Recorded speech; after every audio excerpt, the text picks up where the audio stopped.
My name is Sammy Lyon. This is Fiona Bryan. I do the real estate side. She does the lending money side. Together, we help you get a home. And obviously, we work with all sorts of folks in all, you know, stages of their real estate journey, whether it's like their 10th house or, they're selling and buying, flipping, whatever. But generally, we love the first time home buyer, like getting your foot in the door. The real estate is, part of the American financial landscape of if you live in the US and you want to build generational wealth, real estate is going to be a part of that. And you gotta start somewhere. So that's kind of where we focus. We're recording this meeting. It will be on YouTube after, and you'll get the link. The any questions you have, feel free to put in the chat at any time. So that's me. I'm Sammy, and I'll pass it to Fiona, who's going to talk about probably the most important. I know everybody likes the pretty houses, but the most important part is where do you get the money to buy the pretty house? So take it Yeah, away. great. So we sort of, created this sort of overview of the process, and there are basically 10 steps in the process. And so you've got, we're going to talk a little bit about, pre-approval, pre-qualification, the whole home search process.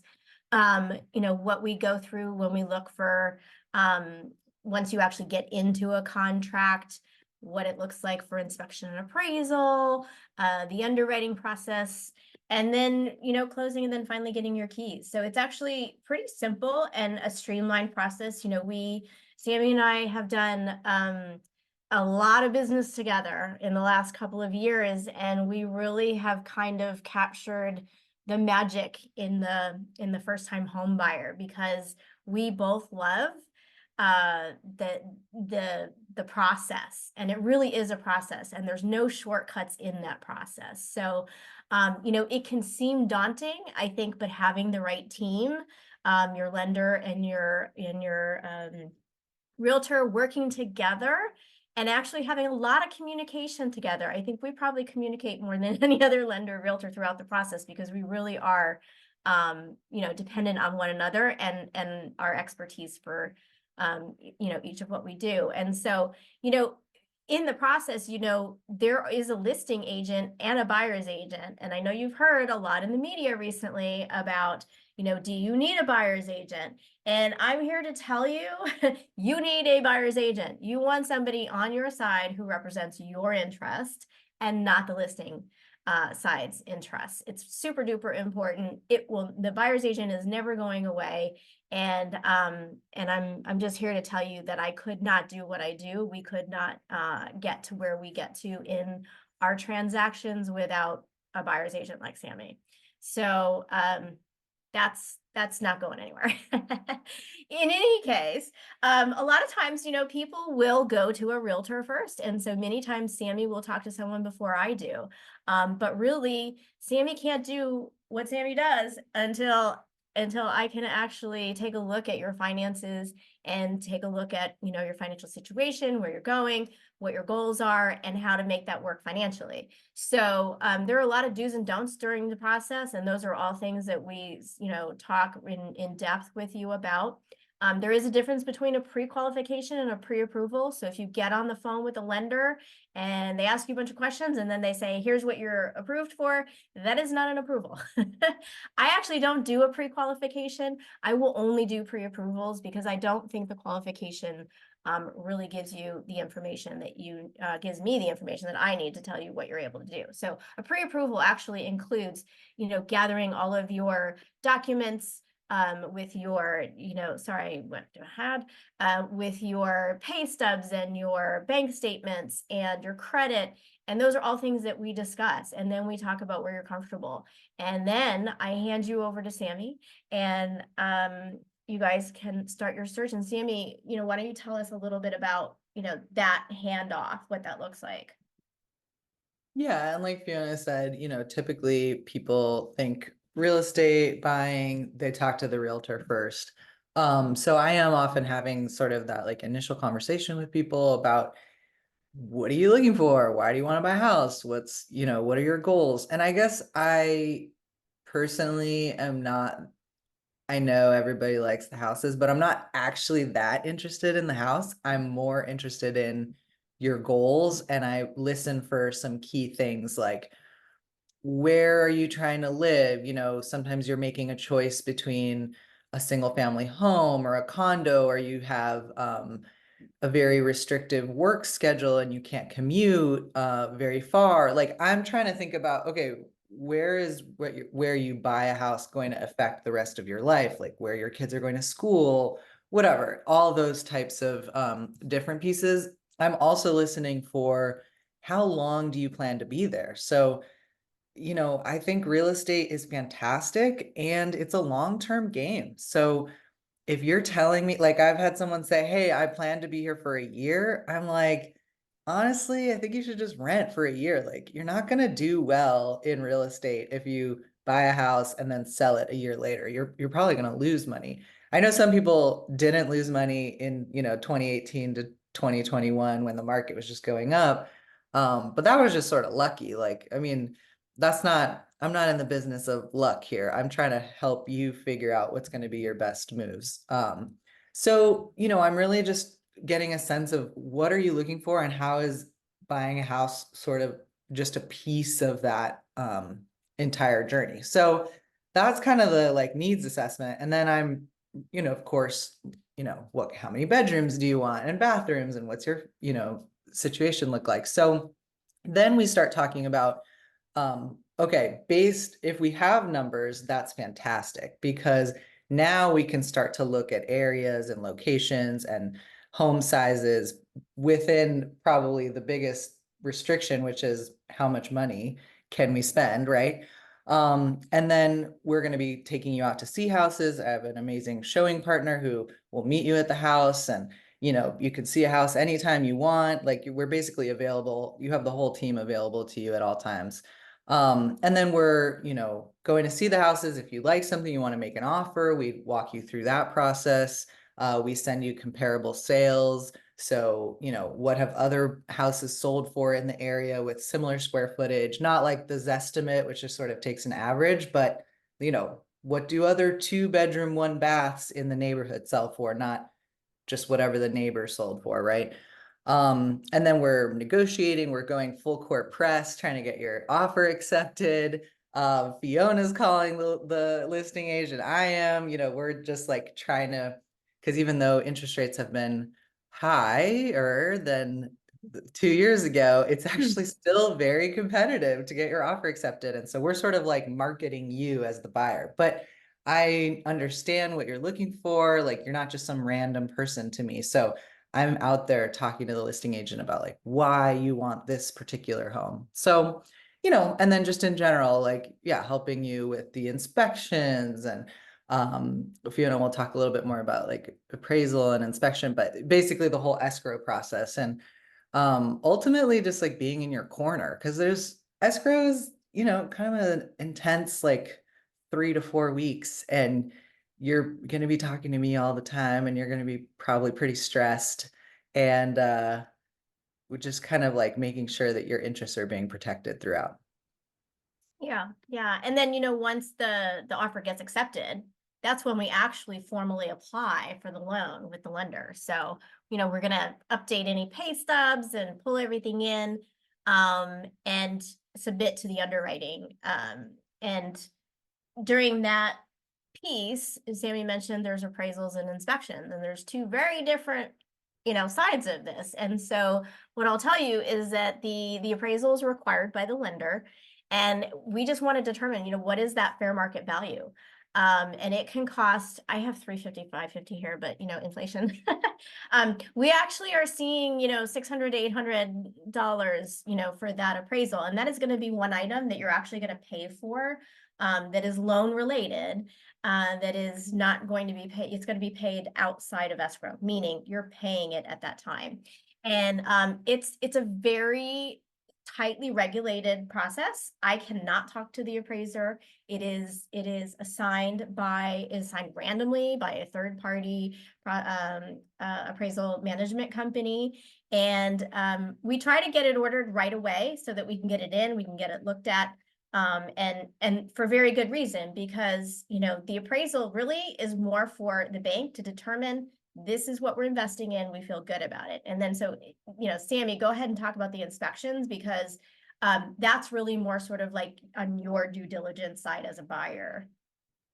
Yeah, I mean, the appraisal, to be honest, is there to protect the lender because the lender is giving you a lot of money. I mean, if the house costs, you know, $1 million and you're putting 20% down just to make an, you know, easy example, they're lending you $800,000, right? So they want to make sure that this house is worth that. So the appraisal, yeah, you're going to pay for it on your credit card, but like it's not really for you, it's for the lender.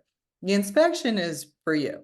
So the inspection period is actually in the residential purchase agreement for California. It's actually called the investigation period. And this is actually your like just due diligence period. So obviously we are going to recommend that you hire, you know, a third party general home inspector, right? Who's going to like go through the house and like the five main things are going to be the roof, the mechanical, so the heating and cooling, the plumbing, electrical, and foundation. You know, if the kitchen cabinets like don't close well, little stuff like that, I'm sort of like, sorry guys, like welcome to home ownership. You know, this is going to be like the little things that you're just going to deal with. But the five main pieces is really where we want to be paying attention to. So yeah, the cost of that, it depends if you're buying a condo, if you're buying like a duplex or a fourplex, obviously the cost changes and it's also by square footage, but it can be anywhere from like $300 to $600. I think we just did a huge house with the pool and the sewer for like $700. So, I mean, you're looking at that amount. Um, and but that's not the only part of the due diligence period. The due diligence period, we're also looking at the seller disclosures. We're looking at, you know, the title report, making sure there's a clean title, like the person selling it actually has authority to sell it. You can just go back to the house and see it again and see like if you like it because you know typically you've seen a house at a showing for like 30 minutes or an open house and then you make an offer and it gets accepted. So then going back to see the house again when you're actually in escrow has a much different feeling. So I'm mostly like, go back, like hang out there, like see if you even like it. That you don't even have to pay for an inspector for that. But in terms of an inspection, you know, then there's other inspections like the sewer camera. They run a camera through the sewer. There's termite. If there's a pool, you could do a pool. We just did a septic inspection. What, you know, you could do a mold test, especially I just tell people, look, you're paying for this out of pocket. This is the appraisal and the inspections are the only thing you are paying for. So if you back out, you're not getting that money back. But it's also your time to just like, if you are anxious about anything at all, now is your time to get into the details because when you close, I want you to feel like, okay, we did our due diligence. We feel good about that. So that's kind of the inspection piece. Yeah, yeah. And meanwhile, back at the ranch, we've, you know, in the interim, you know, underwriter is doing their review. And, you know, we prep for this when we're doing the pre-approval and when we collect before we submit. I don't submit a file I don't know is going to be approved, right? So people are like, is it going to get approved? It's going to get approved if I submit it. I know what I'm doing. So I really, the three things are, you know, what's your ability to repay the loan? Your income, we've already looked at that. We've analyzed your income. And, you know, are you willing to repay? Meaning, do you normally pay your bills? What's your credit look like? Do you have a lot of late payments? If you do, it's okay. We just have to explain those and show that you have made a correction to the way that you pay your bills, things like that. And then the collateral, which is obviously the appraisal, making sure that everything is within the interest of the lender and we're going to be protected. So we get what's called a conditional approval, and the underwriter will be like, yep, you're approved, which I already knew you would be. But here's the things I need to complete my file and close everything up.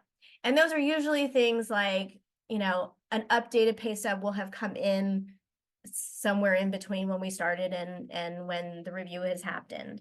Are there any questions on the credit report? Things like that. There usually aren't any huge surprises because we do a pretty thorough job up front. There could be surprises if you haven't been entirely honest with me, which is why I tell you from the very beginning, we are friends, we are buddies. I don't go to bed at night remembering anything that you tell me, and it's all in notes. So share everything with your lender. Don't leave anything out. Don't think that we aren't going to find something, right?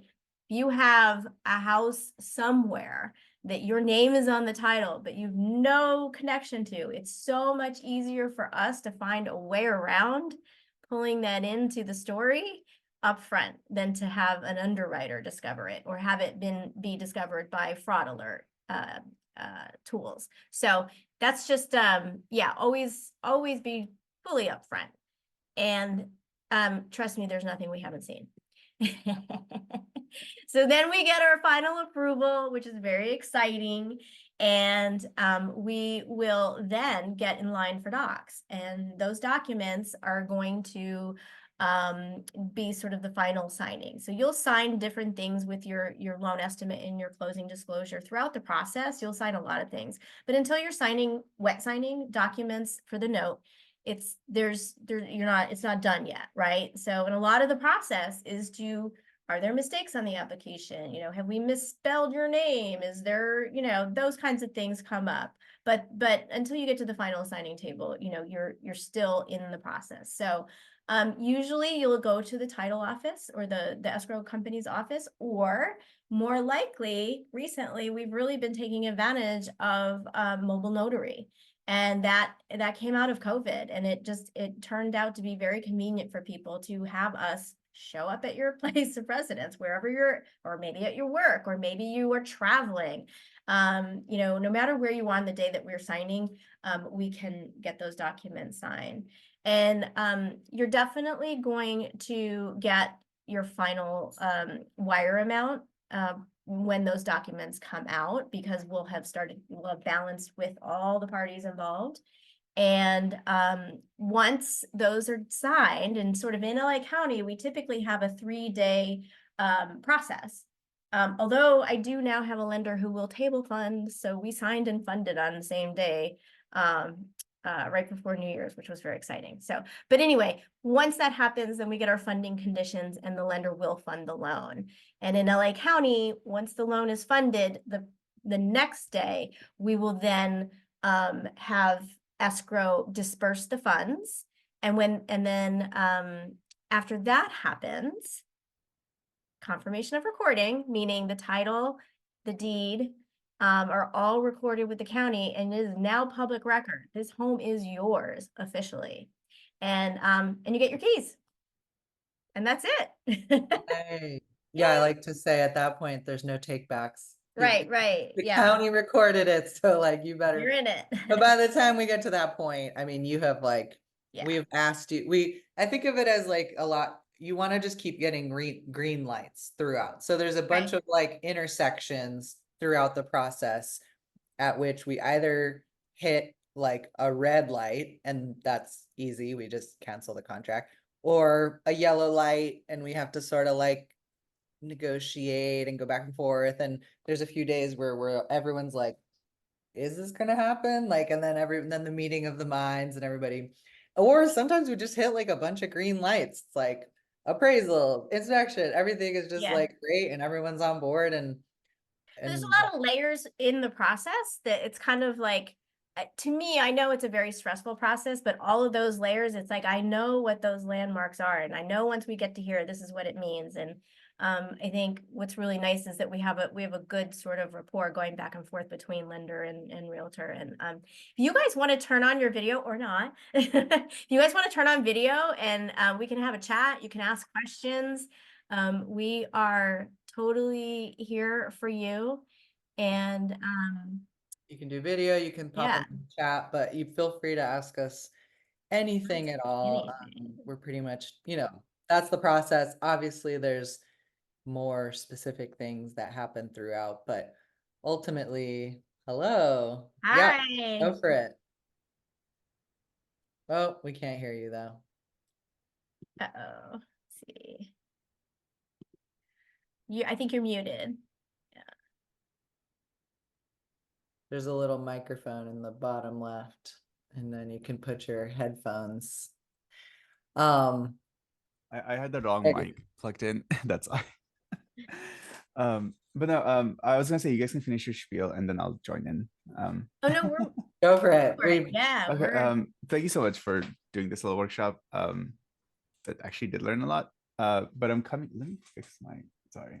So, whatever. Um, I just had a ton of like small amounts of questions. That is a little more maybe particular to someone in my situation. Because yeah, like every time like I essentially like look at online resources and stuff, the general understanding is like, oh, it's a terrible time to buy. Interest rates are way higher than it should be. Hold off until later. Like, how realistic is that? Like, or like how realistic is that yeah. feeling Well, of what happens if you wait, right? If we look yeah, at real estate prices historically, they are going up, but interest rates are always going up and down. Regardless of what the rates are today, forecast is for them to go down. So if you get into a property today at today's prices and it appreciates, but you're able to bring that interest rate down, to me, that seems like a win. You that's know, fair. Yeah. everybody's got to have a place to live. And you can pay a landlord or you can pay yourself. And You're paying so, somebody's mortgage. yeah, Yeah. yeah. But That was a also, big reason why my parents ended up buying the house. yeah. Yeah. And I'll jump in terms of like context because, I feel like I came into the real estate. I think both Fiona and I actually came into the real estate industry, in this era of low rates, like 2018 to 2022. And it's helpful to like my broker has been doing this for 30 plus years, right? And it's like when you start having that type of timeline, everyone's like, oh, who can I mean, up and down doesn't matter.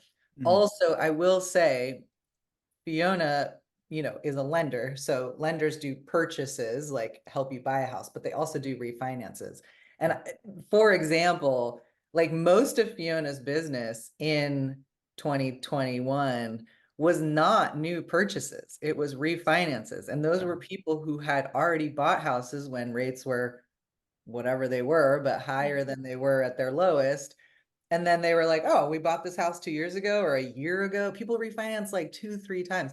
So it's a little bit like, yeah, I bought a house personally in the like low interest rate time, but you have to think about all the people who bought houses before that. They Mhm. all refinanced. So I don't think anyone is ever like, oh, damn, we should have waited till rates were low to buy. Yeah. They just already owned the house and they refinanced. Like no one was stressing about that. So for I some, always like to say I'm your lender for life. I mean, we really look at the mortgage as a financial tool. Uh, And so, you can use that in the future to leverage other property. You can use it for, I mean, there's just so many ways that that a mortgage is part of your financial mhm. health. And so we look at it that way. I mean, we take a look quarterly. I keep an eye on rates. I know what your rate is when you close the loan. Mhm. So we're going to monitor that and make sure that you're always in a good situation with it. But I also think that it's we set expectations from up front, right? Like your first house is probably not going to be the one that you've been like dreaming of buying on Zillow. We got to figure out what can you afford, and you should buy what you can afford. Yeah, that's I mean, that's a Yeah, fair assumption, right? Like I'm not going to try and get something that's like way beyond my means, right?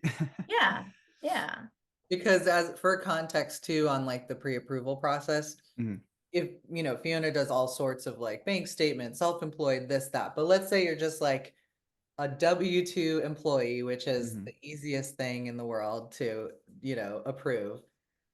They're approving you based off the gross amount that you make. mhm. Which everyone knows you're not getting that in your bank account, right? You're paying for your I see about 30% less than I should. 401k. Yeah, your 401k or yeah, 403b, you're paying your health insurance, you're paying the taxes. So the lender is actually typically going to approve you for more than you want to even spend. So we're always, I mean, and I know obviously like we get paid on commission, right? And commission Yeah. is based off the sales price. So of course, the more money you spend, the more we make, but like we're pretty on the same page about like let's lower it. Like yeah, you qualify for 700, but you feel comfortable with a 600,000, payment. I'm always like just buy the cheaper house. Like just don't stress. I don't want you stressing about the money. yeah. No, So, that makes sense. Yeah, like even if it's my understanding is if it's like cheaper because of some small stuff, I can buy it and work on it, come in the Yes, next few yeah, months if it's yeah, livable, right?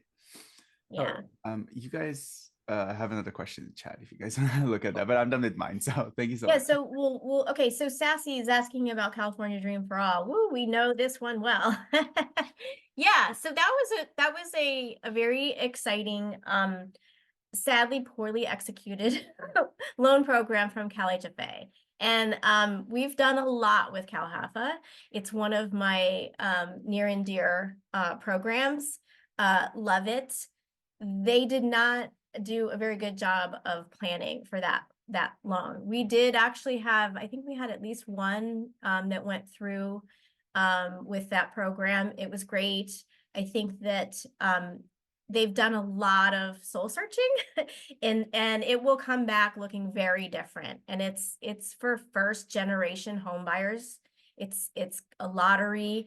It's really, should you wait for it? Absolutely not. I don't wait for it. Get qualified, find out what you can afford. If you're able to lottery into it, we can use that program, no problem. But waiting for it does not make sense at all because it's the guidelines for it are so tight now that it's going to be a very select few that can qualify for it. They're also segmenting locations, like they're not going to allow you to buy in like everybody can't buy in one part of LA. It's good, they're spreading it out. It's gonna be a tough one. So what I can say is that Cal HFA does have other programs, and there are other down payment assistance and grant programs that are out there. I will say Cal HFA, when it comes down to it, I've worked with, the majority of the programs. Cal HFA will, most people can use it. Most people can qualify for it. But a lot of times we take a look at it and these programs have costs to them. So while there's a benefit to getting 3% down, it's a second loan. And there are costs associated. So sometimes if you have $20,000, $30,000, we could probably use that and not need to use some of the grant programs or the bond programs. Yeah. Sassy, does that answer your question? Yeah, Sassy, let us know. There are so many programs. And Yeah, I think what was cool about that was it really got people excited. energized and they were like, oh, this is possible. And for some of our clients, like, yeah, it made a huge difference. Like it was, it was the difference between buying and not buying, right? Right. But then there's a lot of people that fall into the like, well, yeah, that would have been great. And you actually still can buy. So it was helpful because it got a lot of people to do what I think is like calling a realtor is a medium hard step, but the part that people really resist is just submitting their application. And I don't know why. I get it. It's hard, but it's like you're just, I mean, it's not actually that hard, but it's like emotionally hard, right? Yeah. The logistics of it is you're uploading your pay stubs and your bank statements and your ID. Like, it's not actually that hard, They're and all people things tries people to make have, it, but I think there is definitely some resistance to there's the letting it go, emotional, right? yeah, and there's And no, there's like, some fear of like, what am I gonna find out, right? yes, so, and And it's in never too early, because I'd rather know today that it's gonna take us 6 months to get somewhere yeah, than we wait run 6 months into, and then have to do another 6 months. Yeah, so, exactly, and yeah, Asmin, yes, so as yes, far as, do we look into the programs? Absolutely. So I look at lending like a puzzle, right? So I take everything, I take your loan profile, and then I take a look at every possible way that we could do something and what your goals are, and, tolerances and things like that. And then I come and I present to you multiple scenarios. Sometimes there's a few, sometimes there's more. And sometimes we start with one scenario, and then all of a sudden something else comes to light, and, we're going to bring in a gift, or you're willing to pay more, or you're willing to, if you have a 401k, we might look into, does it make sense to borrow from that 401k, because there's no penalties for that. Again, it's a process, right? Like, and so we build this relationship, and I think the more comfortable you get with the process, the more, the easier it gets. But yes, absolutely, I look into all the programs, and I'm a broker as well. So I work directly with wholesalers, so I have access to pretty much every different program that's out there. And we don't land and decide exactly what we're doing until we're in contract, because what that house looks like really can influence where we go on the lending side. yeah. And that's, I think that's why it is important to, it was great that the Dream for All brought a lot of people into that space, but usually it's like, upload your stuff, and then without your documents, she won't know, like, oh, because of this income, you qualify for this random program that's income based. Oh, because of this, credit, we can't do this program, but like, if you have a credit issue, We can help you with that. maybe you actually still do qualify, or hey, let's hook you up with, we also know like tons of smart people. So, we have like an amazing credit repair attorney that we work with, and he's a friend of ours, and he just like, he's Yes. honest too. Like, he'll say, oh yeah, I can get these 3 things removed. And then we send you away, you go work with Shiva. And then like, literally sometimes people will come back like 3 months later, and then they buy a house. Like, but they couldn't And have you done can it. look at the credit and like never be able to tell that there was ever anything on there. Yeah. Totally. Yeah, so LA is known for the gig economy and independent contractors. How hard is it to access those programs for those with irregular income? So it's not hard. It's the challenge with 1099 income is that when you file your Schedule C, you may be deducting quite a bit. So it depends really how much income you're claiming and how much taxes you're paying. So if you want to use those programs, we can kind of maybe coach you a little bit on tax prep. And actually, this is a perfect time of year for us to take a look at what your 2023 looked like, and maybe help you with what you file for 2023. Yeah. And so what system? Yeah, I was, To, if you're privy. Yeah. So exactly, the security behind it. Okay, so we use an encrypted upload system, and you log in, you create an account, and everything is uploaded directly to an encrypted system. We don't share your documents with anybody. Nobody ever sees it. We don't even send everything to a lender. And the lender portals are also all encrypted as well. So yeah, for independent contractors, yeah, independent contractors, self-employed independent contractor, don't go to your local bank, don't go to a credit union. They can't help you. They're just not equipped to be able to deal with that kind of income. So yeah, definitely I can help with that for sure. there's so many ways to do it. And then also, obviously we are entrepreneurs as well. So Right. happy to connect you We with like, understand the yeah, good CPA, like, it depends how you pay. If you're just a, 1099, that's one thing. If you own a business, that's another thing. So they're pretty much like, there's a way to get money. It's Yeah. just, you don't ever want to work with someone who's like, oh, can't do it. You just want to work with someone who's like, okay, how do we do this? Yeah, Sammy and I always like to say it's not no, it's how. How? Yeah.